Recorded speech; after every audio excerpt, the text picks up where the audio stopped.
இன்சுலினே போட்டா கூட சர்க்கரையோட அளவு 300, 350ன்றதிலிருந்து குறையவே மாட்டேங்குதுங்க அப்படின்னு கவலைப்படக்கூடிய நபரா நீங்க? ஈஸியா ஒரு 3 டெக்னிக் சொல்றேன். இத மட்டும் நீங்க சரியா கடைபிடிச்சீங்கன்னா, உங்களுடைய குளுக்கோஸ் லெவல பேலன்ஸ்லயே வச்சுக்கலாம். அப்படி என்னதான் அந்த 3 டெக்னிக்ன்னு சொல்லி கேட்க ஆர்வமா இருக்குதா? வாங்க பார்க்கலாம். சுபாசி ஹெல்த் ஸ்பாட் சேனல் வியூவர்ஸ் அனைவருக்கும் வணக்கம். இன்னைக்கு டயபெடிக்ல வந்து பார்த்தீங்கன்னா, சாதாரணமா ஆரம்பிக்கப்பட்ட மெடிசின், அதாவது ஒரு 5 எம்ஜி, 10 எம்ஜில ஆரம்பிக்கப்பட்ட மெடிசின் 500 எம்ஜி, 1000 எம்ஜின்னு போய் கடைசியில இன்சுலின் வரைக்கும் போயாச்சு. இப்ப வருடங்களும் கூடிருச்சு. ஏதோ ஆரம்பத்திலேயே கட்டுப்படுத்திடலாம்னு நெனைச்சுட்டு போனேங்க. ஆனா இப்ப 5 வருஷம் ஆச்சு. கட்டுப்படுத்தவே முடியல. இத கட்டுப்படுத்துறதுக்கு ஏதாவது ஒரு சொல்யூஷன் இயற்கையான முறையில கிடைக்காதா? அப்படின்னு சொல்லிட்டு இன்னைக்கு நெறைய மக்கள் வந்து தேட ஆரம்பிச்சிருக்கிறாங்க.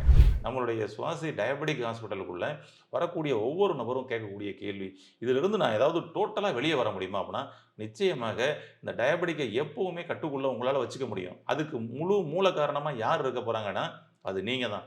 இப்ப இயற்கையான முறையில என்னலாம் சாப்பிடலாம், என்னலாம் சாப்பிடக்கூடாது, என்ன மாதிரியான லைஃப் ஸ்டைல் இருக்கணும், என்ன மாதிரியான மருந்துகள்லாம் எடுத்துக்கலாம், என்ன மாதிரியா நம்மளுடைய மனநிலைய வச்சுக்கணும், என்ன மாதிரியான சிகிச்சைகள் எடுத்துக்கணும், எல்லாத்தையும் இப்போ ஒரு சிகிச்சை மையத்தில உங்களுக்கு சொல்லுவாங்க. அத நீங்க கடைபிடிச்சா மட்டும் தான், நீங்க இந்த சர்க்கரை நோய எப்பவுமே கட்டுப்படுத்தி ஆரோக்கியமா இருக்க முடியும். அப்படி நம்மளுடைய சிகிச்சை மையத்துக்குள்ள சொல்லக்கூடிய எல்லா டெக்னிக்கையும் நம்ம ஒவ்வொரு பதிவுலயும் வந்து குடுத்துக்கிட்டே வந்துகிட்டு இருக்கோம். அந்த வகையில இன்னைக்கு இன்சுலின் போட்டுக்கிட்டு இருக்கிறாங்க. 350, 400 இருக்குது. அந்த சுகர கட்டுப்படுத்தி பேலன்ஸ்லயே வச்சுக்க முடியுமா? மெடிசின் வந்து 500 எம்ஜி, 1000 எம்ஜி கூட எடுக்கிறேன். ஆனா, அப்படி இருந்தாலும் சுகர் வந்து குறைய மாட்டேங்குது. 350, 400லயே இருக்கு. ஹெச்பிஏ1சி எப்ப செக் பண்ணி பார்த்தாலும் 10, 12, 15ன்னு தான் இருக்குது. அதையும் நாங்க 6 டூ 7க்குள்ள நாங்க கண்ணுலயே பார்க்கல. அப்படின்னு சொல்லிக்கிட்டு இருக்காங்க இன்னைக்கு நெறைய பேரு. நம்ம சுவாசி டயபெட்டிக் ஹாஸ்பிட்டலுக்குள்ள வந்து பார்த்தீங்கன்னா, எல்லா பேருக்கும் ஹெச்பிஏ1சி 6 டூ 7க்குள்ள வந்து குறைச்சு கொண்டு வந்து குடுத்துக்கிட்டு இருக்கிறாங்க. நம்மளுடைய மருத்துவ குழு. நம்ம இதுக்குள்ள ஆயுர்வேத மருத்துவர்கள், சித்த மருத்துவர்கள், இயற்கை மருத்துவர்கள்னு சொல்லிட்டு ஒரு பெரிய மருத்துவ குழு டீமே இருக்கிறதுனால, அவங்க இதோட சஜஷன் குடுக்கப்படும் பொழுது, ஆட்டோமேட்டிக்கா அந்த ஹெச்பிஏ1சிய குறைச்சு கொண்டு வந்து குடுத்துக்கிட்டு இருக்கிறாங்க. அப்ப அவர்கள் இந்த பேஷண்ட்ஸ்க்கெல்லாம் வந்து என்னெல்லாம் டெக்னிக் குடுக்குறாங்களோ, அந்த டெக்னிக்க பத்தி தான் இப்ப நான் உங்களுக்கு சொல்லப் போறேன். இதை கடைபிடித்து உங்களுடைய ஹெச்பிஏ1சியும் குறைக்கலாம், சுகரையும் பேலன்ஸ்ல வச்சுக்கலாம். அப்படி என்னதாங்க அந்த 3 டெக்னிக் அப்படின்னு சொல்லி கேட்கிறீங்களா? பார்க்கலாம். ஃபர்ஸ்ட் விஷயம் வந்து பார்த்தீங்கன்னா, நீங்க உங்களுடைய பிளட்ல வந்து எப்ப செக் பண்ணாலும் வந்து இந்த குளுக்கோஸ் லெவல் அதிகமா இருக்குது அப்படின்னு சொல்லி சொன்னோம்னா, இந்த குளுக்கோஸ் எல்லாம் வந்து ஒரு கட்டத்தில கிளிக்கோஜனா சேவ் ஆகி நம்ம உடம்புக்குள்ள அங்கங்க வந்து பார்த்தீங்கன்னா, கிளிக்கோஜன் சேவ் ஆகி நிக்க ஆரம்பிச்சுருது. அப்ப நம்மளுடைய மசில்ஸ்ல தான் இது வந்து பார்த்தீங்கன்னா, அந்த கிளிக்கோஜன் வந்து சேவ் ஆகுது. அதனால தான் வந்து பார்த்தீங்கன்னா, அவர்களுக்கு டயபெட்டிக் பேஷண்ட்ஸ்க்கு வந்து பார்த்தீங்கன்னா, அந்த மசில்ஸ் வந்து பார்த்தீங்கன்னா வந்துட்டு, ஃபுல்லா வந்து தொல தொல தொலன்னு சொல்லி இருக்கிற மாரியான ஒரு சூழலை ஏற்படுத்திக் குடுக்கும். அதனால ஃபர்ஸ்ட் விஷயமா நம்ம என்ன சொல்றோம் அப்படின்னு சொல்லி சொன்னோம்னா, இந்த மசில்ஸ முதல்ல ஸ்ட்ரெங்தன் பண்ணுங்க அப்படின்னு சொல்லி சொல்றோம். இந்த மசில்ஸ் உங்களுக்கு வந்து தளர்ச்சி ஆகிக்கிட்டே போய்க்கிட்டு இருக்கும். நீங்க டயபெட்டிக் பேஷண்ட்ஸ்ல ஒரு 10 வருஷம், 20 வருஷம் இருக்கக்கூடிய ஒவ்வொரு டயபெட்டிக் பேஷண்ட்ஸையும் பாருங்களேன். உடம்புல அப்படியே மசில்ஸ் எல்லாம் தொல தொலன்னு தொங்க ஆரம்பிச்சுருது. அதாவது muscles weakness, nerves weakness, bone வீக்னஸ்ன்னு சொல்லிட்டு எல்லா மண்டலங்களையும் பாதிப்படைய செய்யுது. குறிப்பாக மசில்ஸ் நமக்கு பலவீனமாகிக்கிட்டு இருக்குது. நம்முடைய கால் பாதத்தில நம்ம ட்ரீட்மெண்ட் பண்ணும்பொழுது செக் பண்ணுவோம். பார்த்தோம்னா, இந்த கால் பாதம்ன்றது எப்படியுமே எப்படி இருக்கணும்னா, ஸ்டிஃப்பா இருக்கணும். அது வந்து பார்த்தீங்கன்னா, ஸ்டிஃப்பா இல்லாம ஒவ்வொரு டயபெட்டிக் பேஷண்ட்ஸுக்கும் அவ்வளவு சாஃப்ட்டா ஆயிருது. இப்படி சாஃப்ட்டா ஆகக்கூடாது கால் பாதம். கொஞ்சம் ஹார்டா தான் இருக்கணும். ஓகேங்களா? அப்ப இந்த மசில்ஸ ஸ்ட்ரெங்தன் பண்ணும் பொழுது என்ன நடக்குது அப்படின்னு சொல்லி சொன்னோம்னா, நமக்கு குளுக்கோஸ் லெவல் பேலன்ஸ் ஆகுது.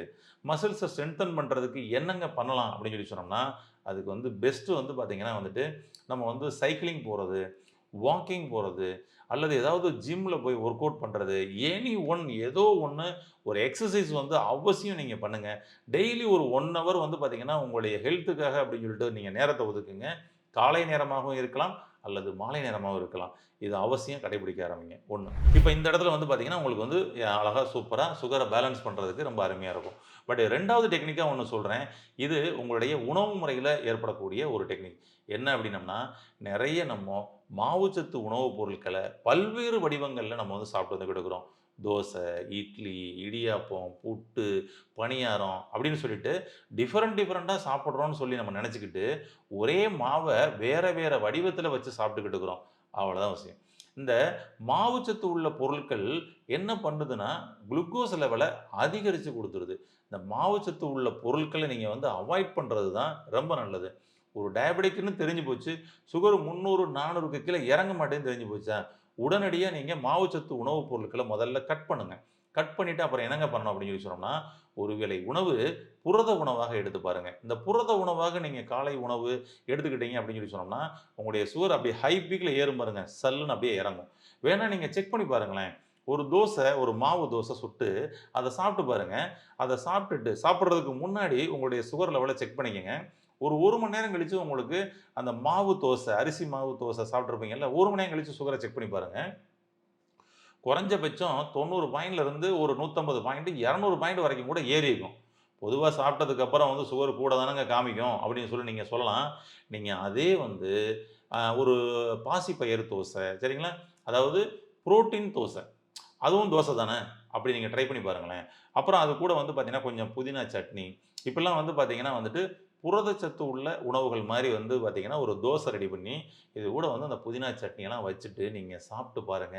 ஒரு 1 மணி நேரம் கழிச்சு செக் பண்ணி பாருங்க. உங்களுக்கு சுகர் அளவு வந்து பார்த்தீங்கன்னா, ஒரு 40 பாயிண்ட்லேருந்து 50 பாயிண்ட் தாங்க ஏறியிருக்கும். ஆச்சரியமா இருக்கும். அப்ப நீங்க இப்ப ஈஸியா உங்களால புரிஞ்சுக்க முடியும். கரெக்ட்டு.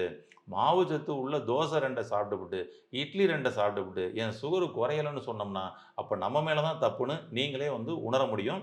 அப்ப புரதச்சத்து உள்ள உணவ காலை உணவா எடுத்துட்டு நம்ம சுகர செக் பண்ணி பார்த்தோம்னா, சுகர் ஏறுது. ஆனா 40 பாயிண்ட் 50 பாயிண்ட் தான் ஏறுது. ஏறதான் செய்யும். நம்ம உள்ள சாப்பிட்டுருக்கோம் இல்லையா? அதான். ஆனா அவ்வளோதான் ஏறுது. ஆனா அந்த அரிசி மாவுல ஏற்பட்ட அவ்வளவு ஹை பீக் வந்து ஏறலன்றத உங்களால புரிஞ்சுக்க முடியும். அதனால காலை உணவு புரத உணவாக மாத்துங்க. உங்களுடைய சர்க்கரையின் அளவ சூப்பரா கட்டுக்குள் வச்சுக்கிறது ரொம்ப அருமையா சப்போர்ட் பண்ணி குடுக்கும். இத விட ஒரு 3வது டெக்னிக், ஒரு ஸ்பெஷல் டெக்னிக். இத நீங்க கடைபிடிச்சீங்கனாலே போதும். உங்களுடைய சுகர் லெவல் சூப்பரா குறைய ஆரம்பிச்சுருங்க. எப்பவுமே கட்டுக்குள்ள வச்சுக்கலாங்க. அப்படி என்ன அந்த 3வது டெக்னிக் கேட்குறீங்களா? வாங்க பார்க்கலாம். அதாவது ஒவ்வொரு முறையும் நம்ம வந்து சாப்பிடுறோம்ல. இப்ப காலைல சாப்பாடு, மத்தியான சாப்பாடு, நைட் சாப்பாடுன்னு சொல்லி சாப்பிடுறோம் இல்லைங்களா? இப்ப சாப்பிட்டு முடிச்ச உடனே உடனடியா குளுக்கோஸ் வந்து ஹையா ஏறுது பாருங்களேன். நாம என்ன பண்ணிக்கிட்டு இருக்கிறோம் அப்படின்னு சொல்லி சொன்னோம்னா, இப்ப இரவு உணவெல்லாம் சாப்பிட்ட உடனே நெறைய பேர் அப்படியே போய் படுத்துர்றாங்க. அப்ப என்ன நடக்கும்னா, உடனடியா குளுக்கோஸோட லெவல் வந்து பார்த்தீங்கன்னா, சல்லுன்னு வந்து ஏறிக்கிட்டு இருக்கும். ஓகேங்களா? ஆமா. அப்ப என்ன பண்ணலாம் அப்படின்னு சொல்லி சொன்னோம்னா, 3 வேளை உணவும் நீங்க சாப்பிட்டு முடிச்சதுக்கு அப்புறம், ஒரு 10 நிமிடம் வாக் பண்ணுங்க. ரொம்ப, ரொம்ப, ரொம்ப அற்புதமா இது வந்து சப்போர்ட் பண்ணி குடுக்குதுங்க. நம்ம சுவாசி டயபெடிக் ஹாஸ்பிட்டலுக்கு வரக்கூடியவங்க, டயபெடிக் பேஷண்ட்ஸ் ஒவ்வொருத்தருக்கும் இந்த டிப்ஸ வந்து சொல்றாங்க நம்ம மருத்துவ குழு. ரொம்ப அருமையா ஒர்க் அவுட் ஆகுது. ரொம்ப வருஷமா கட்டுப்படுத்த முடியாத ஒரு விஷயம். இப்ப எனக்கு கட்டுக்குள் வந்திருக்கு அப்படின்னு சொல்லி சொல்றாங்க. ட்ரை பண்ணி பாருங்க. ஒவ்வொரு வேளை சாப்பாடு சாப்பிட்டதுக்கு அப்புறமும் ஒரு 10 நிமிடம் நீங்க வீட்டுக்குள்ளேயே வாக் பண்ணுங்க. வெளியில போயும் வாக் பண்ணலாம். பிரிஸ்க் வாக்கிங்லாம் வேணாம். நீங்க சும்மா நார்மல் வாக்கிங் பண்ணா போதும். ரொம்ப வேகமா வந்து நடக்கணும் அப்படிலாம் கிடையாதுங்க. ஏன்னா சாப்பிட்ட உடனே நடந்தீங்கன்னா, லைட்டா கொஞ்சம் வயித்துக்கிட்ட கொஞ்சம் கேஸ் லாக் ஆயிட்டு வலி வர்ற மாரிலாம் கூட இருக்கும். அதனால சாப்பிட்டு சும்மா வீட்டுக்குள்ளேயே ஒரு மைல்டு வாக்கிங் பண்ணிக்கங்களேன். என்ன மாற்றம் நடக்குதுன்னு பாருங்களேன். என்ன விஷயம்னா, சாப்பிட்ட உடனே உடனடியாக அங்க போய் ஸ்மால் இன்டெஸ்டைன்லாம் போய் அரைச்சு இது பண்ணி, குளுக்கோஸா தயாராகி நம்ம உடம்புக்குள்ள வரும் பார்த்தீங்களா?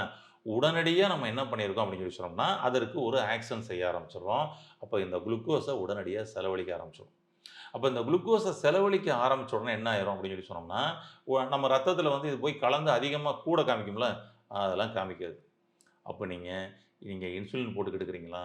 நீங்க என்ன பண்றீங்க? இந்த 3 வேளை உணவும் சாப்பிட்டதுக்கு அப்புறம் ஒரு 10 நிமிஷம் வாக் பண்ணணும்பா, அப்படின்னு சொல்லிட்டு மட்டும் இப்ப நீங்க கடைபிடிக்க ஆரம்பிங்க. என்ன மாற்றம் நடக்குதுன்னு பாருங்க. வித்தின் 1 வீக்ல 7 டேஸ்ல ஒரு அற்புதமான மாற்றம் தெரியும். அதாவது ஃபர்ஸ்ட் டேலயே உங்களுடைய சுகர் லெவல் வந்து ஹைவா ஏறலன்றது உங்களுக்கு தெரிஞ்சு போயிரும். ஒரு 7 நாள் கடைபிடிச்சீங்கன்னு வச்சுக்கங்க, இன்னும் சூப்பர்ன்னு சொல்லி சொல்லுவீங்க. ஒரு 1 மாதம் கடைபிடிச்சு பாருங்க. ஒரு 60 நாள் கடைபிடிச்சு பாருங்க. 120 நாள் இத மட்டும் நீங்க சரியா கடைபிடிச்சீங்கன்னா, உங்களுடைய HbA1c சூப்பரா இறங்கி வருங்க. ட்ரை பண்ணி பார்த்துட்டு உங்களுடைய அனுபவங்கள கமெண்ட் பாக்ஸ்லயும் பதிவு பண்ணுங்க. கால் பண்ணி எங்களுக்கும் உங்களுடைய எக்ஸ்பீரியன்ஸ வந்து ஷேர் பண்ணுங்க.